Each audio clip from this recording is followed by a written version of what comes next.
President Biden said on Thursday that Republican efforts to limit voting rights were sick and un-American, vowing to prevent states from taking what he called despicable actions that undermine democracy by making it harder for people to cast ballots. Speaking to reporters in the East Room of the White House for his first formal news conference, Mr. Biden said he would do everything in my power to pass voting rights legislation now under consideration in the Senate.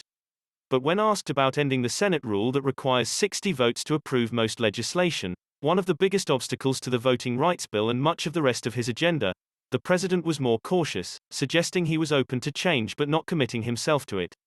The 60-vote threshold imposed by the filibuster was being abused in a gigantic way, Mr. Biden said, reiterating his support for a proposal that would require senators to keep talking in order to block legislation, a shift in practice that could deter routine use of the rule. I strongly support moving in that direction, he said. But he also signaled more directly than he has previously that he might eventually back more far-reaching proposals to limit or abolish the filibuster if doing so turned out to be essential for passage of a voting rights measure and other key elements of his agenda in a Senate that is currently divided 50-50. If there's complete lockdown and chaos as a consequence of the filibuster, the president said, then we'll have to go beyond what I'm talking about. During a question-and-answer session that lasted more than an hour, Mr. Biden said it was his expectation that he would run for re-election in 2024, with Vice President Kamala Harris as his running mate. He said for the first time that he can't picture American troops still in Afghanistan beyond the end of the year, though he repeated that it would be hard to have them out by the current deadline of May 1st.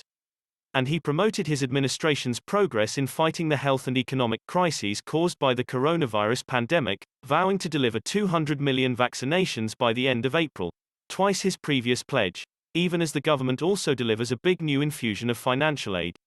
As of yesterday, more than 100 million payments of $1,400 have gone into people's bank accounts, the president said, referring to the $1.9 trillion American Rescue Plan that he pushed through Congress with no Republican support.